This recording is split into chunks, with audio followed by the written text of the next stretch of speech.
If you got an alcoholic problem like Michael drunk ass, or you need something to help you know how to fight like Candace, then you might want to get some of this NRG, this NutriBurst, or this tea, because it'll help cure all that. Yes, God, honey, the Surgeon General told me. Drop down in the description box, click the link to purchase these fine products. Whoo, baby, we don't got down to the very end of what seems like it's been just a long one episode season about a damn fight. We finally got to the end of it, baby, and it ended with another damn fight that was never ending. And we is gonna talk about it. So sit back, get ready, here it go.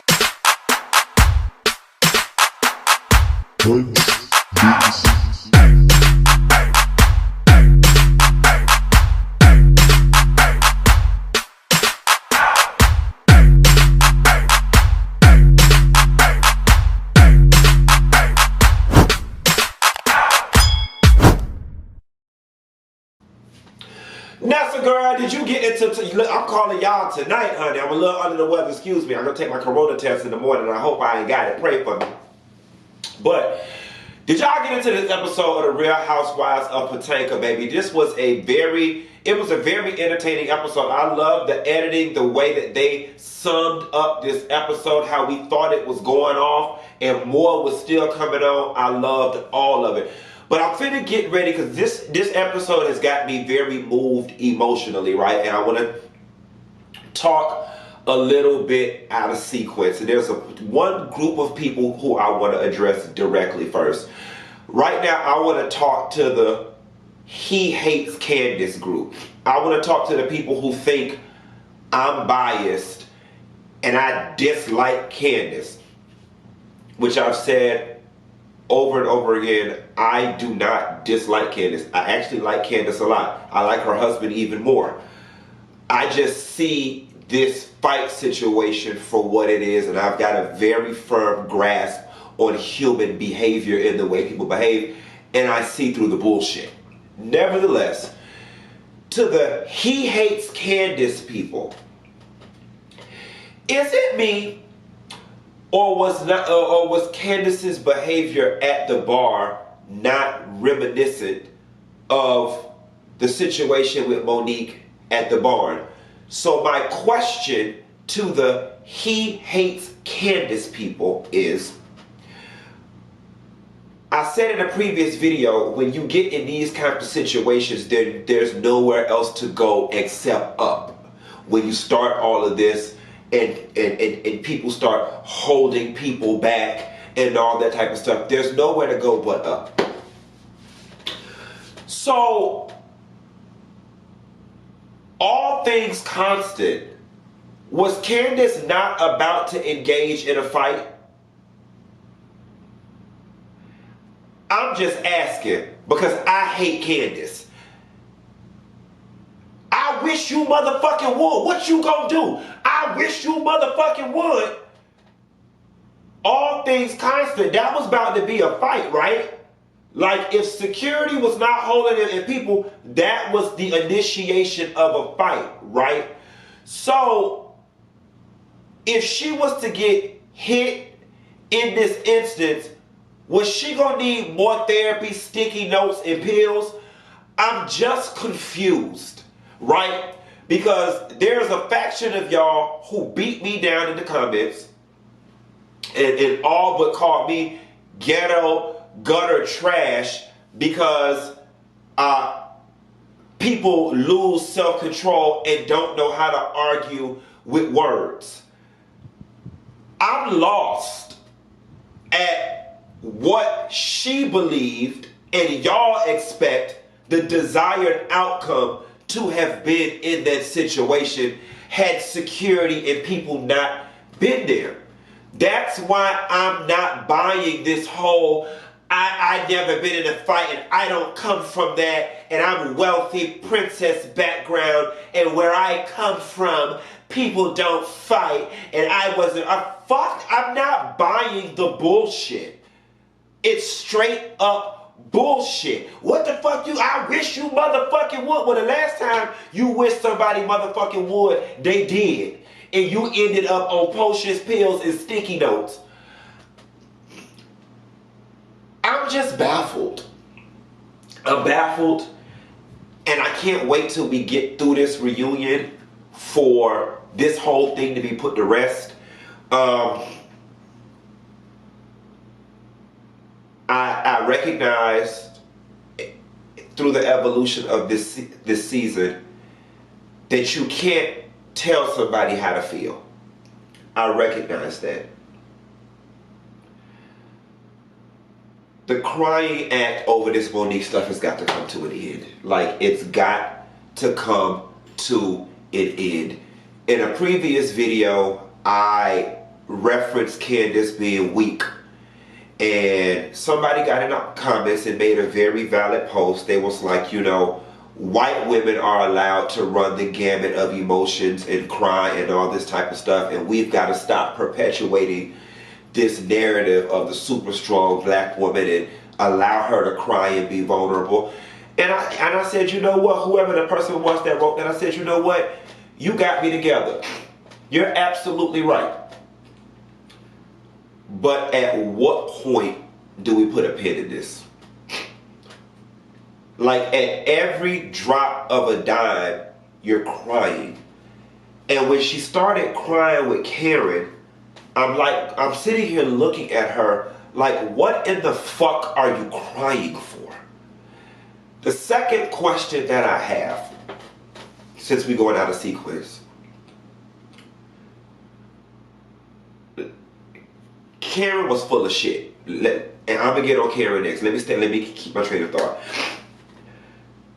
The question that I have is, what is Candace's expectation of Karen? Because it feels as if Candace will not be satisfied until Karen says, I'm not her friend anymore. The same way Gizelle and Robyn and Wendy have said, we're not her friend. I don't think that's fair. I don't think it's fair. And I also think it's childish as fuck. You and Monique had a fight, and you mad with her, so now you want me to not be her friend anymore. Why is it that I can't recognize that she wronged you but still be her friend? And so then, for the other ladies, and to Candace, my next question is, how long is this supposed to last?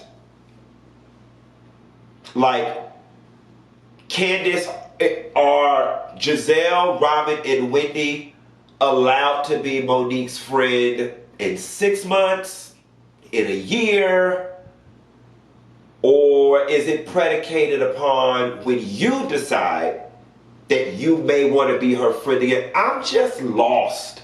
I'm completely lost at the expectation here. And then it looks as if we're going to get to the reunion and it's going to be more crying and more stress and more, and again, I said I'm trying to be accommodating. You know, y'all pointed out that it was bigger than a fight. There was also the social media bullying lies piece. And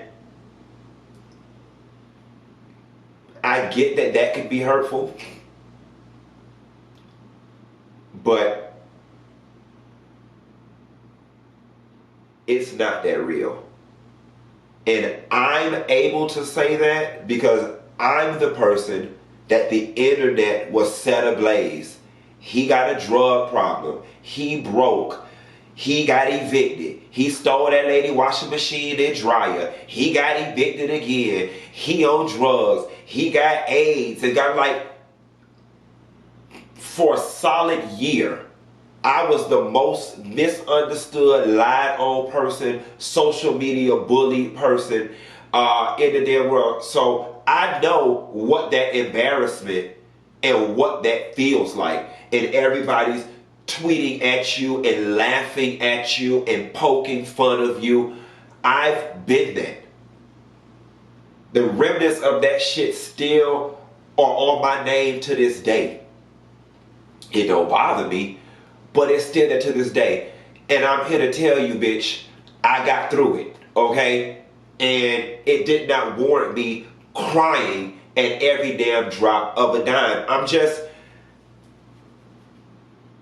at a certain point when the world is not giving you what it is you feel you desire and you want, you have to make up in your mind that, you know what, I'm going to have to find a way to get through this even if I don't get what I feel I need from the outside world. And that's just some grown lady advice. Like, Candace is going to have to pray about this situation because obviously the potions, the pills, the sticky notes, and the therapy is obviously not working if you are still this distraught. And I can't help but feel that Candace's whole problem is that she's just a spoiled bitch.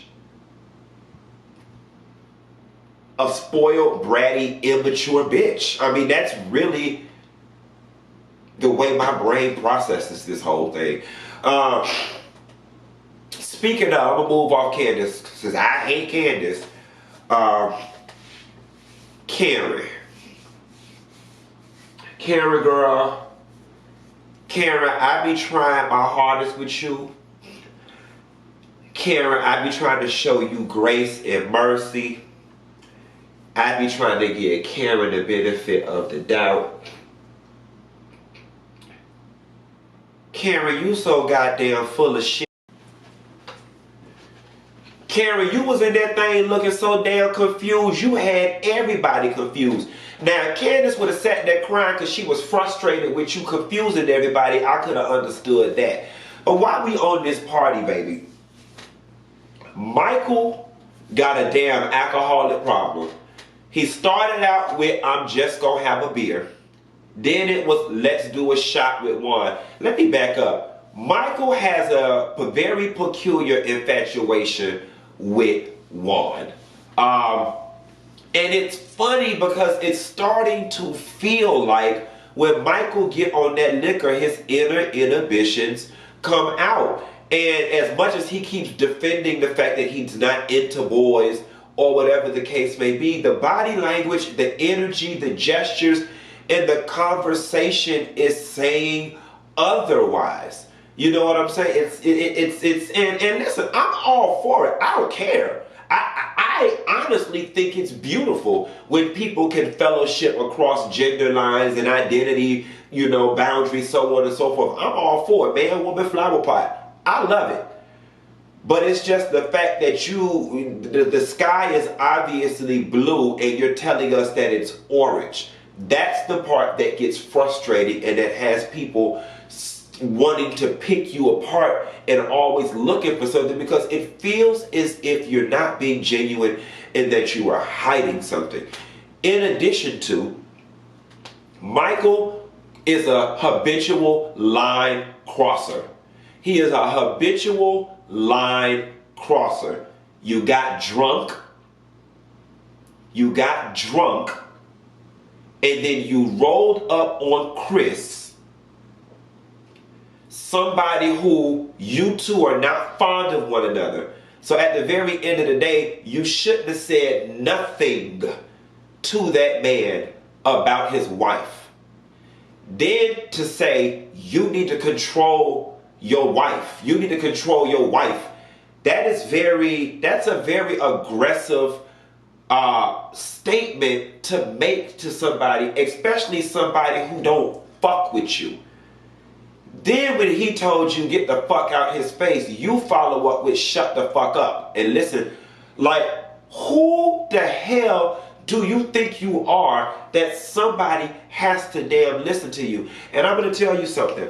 And somebody, if it's any white people in my comments, well, hell, Chris White, so maybe he can call me and answer this question.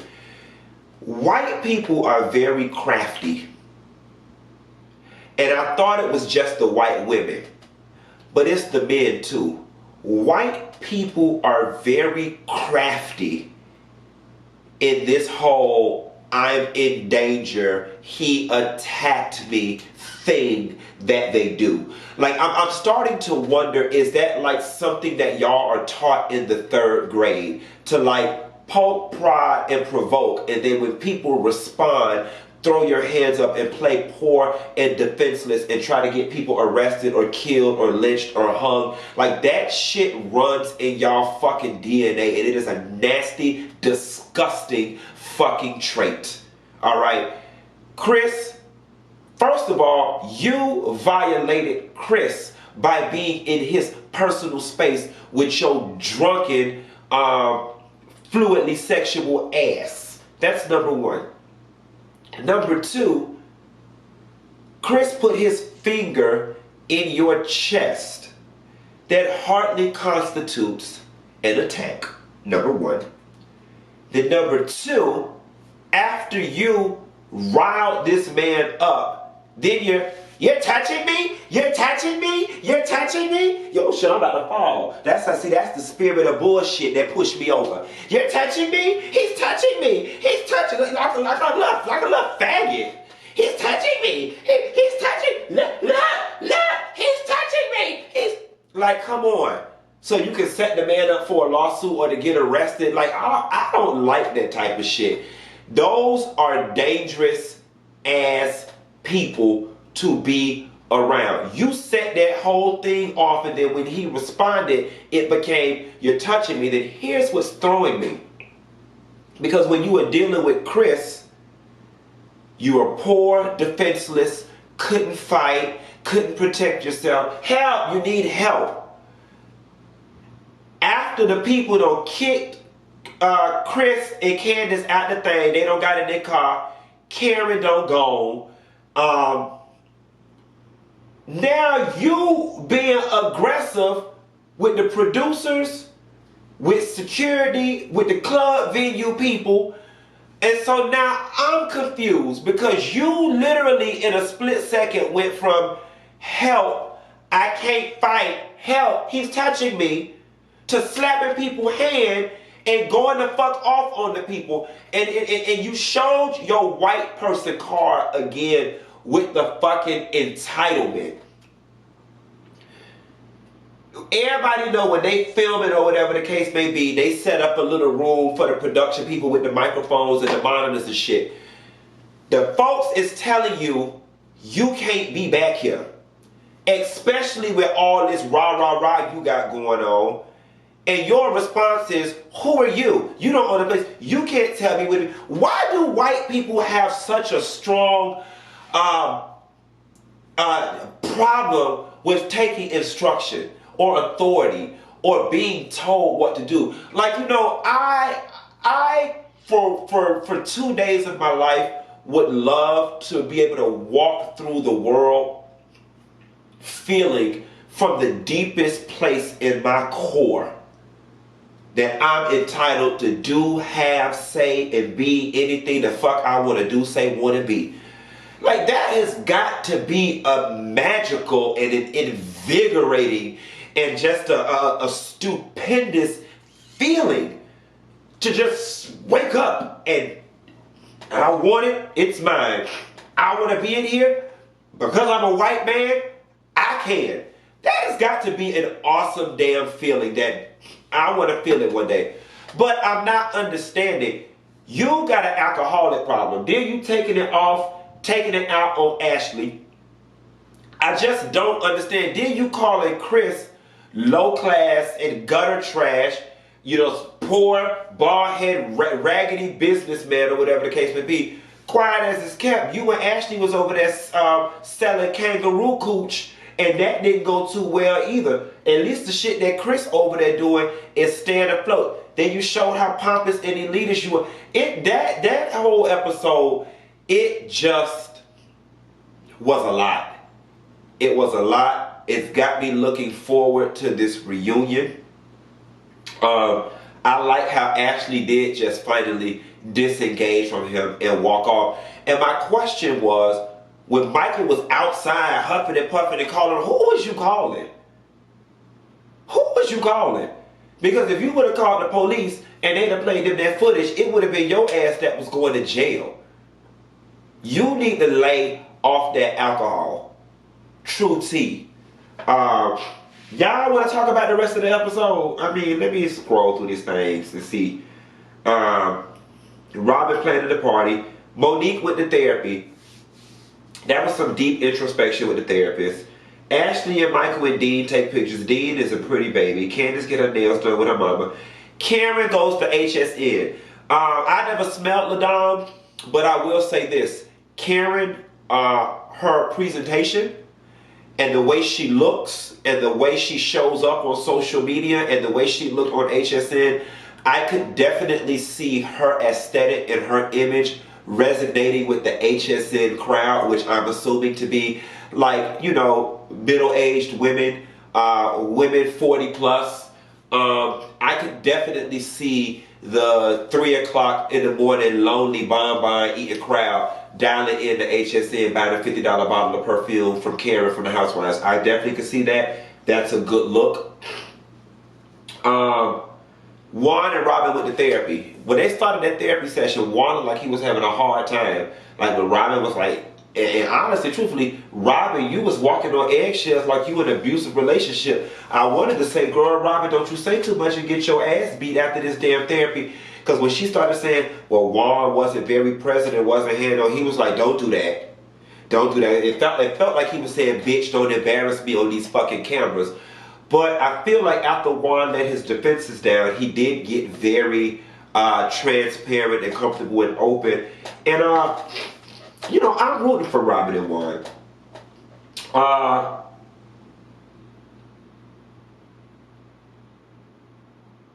Last thing I want to say, then we're going to end this. When they get to the party, Ashley, you just ain't got a damn a non-messy bone in you. You gonna fuck around and lose your husband, involving him in mess. Why would you involve your husband in mess? Go run back and tell Gizelle, well, Michael told me something. Then Gizelle goes against Michael and he comes over and Michael told your ass right. Michael said, why would I tell her anything? Duh, like why would he? He don't even like her. Half like her. He knows that she messy.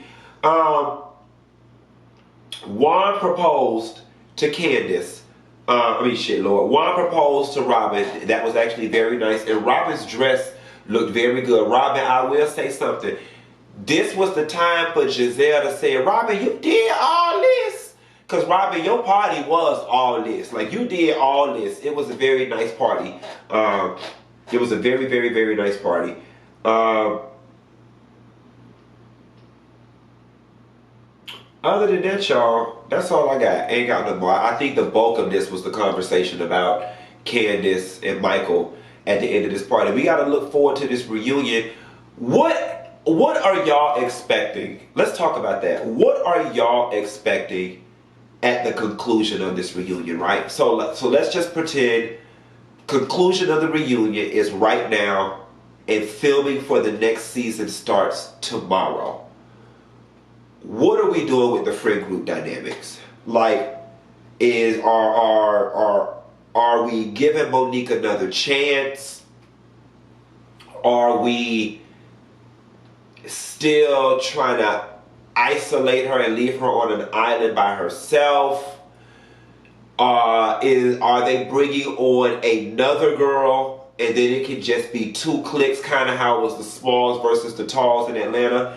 Honestly and truthfully, I am feeling like with the clear division in the group, I think that it would only be fair if either Karen, Ashley, or Monique, the new girl, if there is a new girl, comes on through one of them and belongs to that group. That way it creates a dynamic where at least Monique has an opportunity to film and play along, and then maybe there could be some cross-pollination, like, oh, you know, Robyn can be like, I went to the new girl Vanessa event and Monique was there. I mean, I gave her a hug or whatever. Like, I don't know. Like, we've got to find a way to get beyond this. I'm going to tell you something, though. What I do want, and what that therapist told Monique about, you know, constantly not being liked and having to prove yourself and so on and so forth. I'm not going to lie to you. I am done with Monique and Gizelle trying to even interact. Like, Gizelle has all but spelt it out on Mount Everest that Monique could cure cancer, AIDS, and world hunger, and she is still not going to like her. That being said, I don't want Monique to put any more energy into trying to do anything with Gizelle. I wouldn't even be civil with the bitch. I'm not gonna lie to you. Every time I walk into a room, I cuss the bitch out and make her leave. Like, that is honestly where I would be at with it. Then be looking at Robyn as like, bitch, and if you want some, your ass could get it too. Do you want to see the routine? Okay. Wendy, because of her allegiance to Candace, which I don't have a problem with. Candace is her homegirl, ride with your homegirl. I would have liked to have seen Wendy and Monique do stuff. I honestly would still like to see them do stuff. A part of me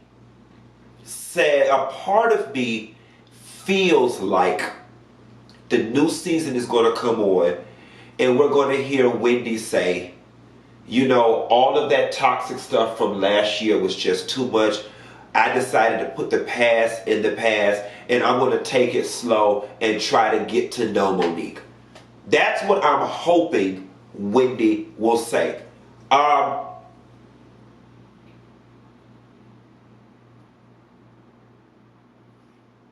My prediction for Candace, after this reunion, you know, to be honest with you, and I think this is a conversation that Candace and Chris need to have with each other. If Candace truly is affected by all of this, the way she says she is and the way that her tears suggest, do you feel like this occupation is healthy for you? Because it feels as if you are just crumbling at the seams. You're falling apart. So what I was going to say was, I'm not going to lie to you. If it's too much for Candace, you know, maybe she should exit. But if not, what I am hoping, I would love to see just tremendous growth from it all. And considering the fact that Candace and Chris just bought that house, she need her check. And I want her to have a check. But we need growth, mama. Like, we need growth, and we need growth ASAP. Like, beyond this reunion coming into the next season, this can't still be a thing. I'm gonna get off the line, y'all. I'll call y'all about that. That Atlanta premiere was so damn tired, but I'm up, so I'm gonna upload this video and I'll call y'all about that. I'll call you back. Bye.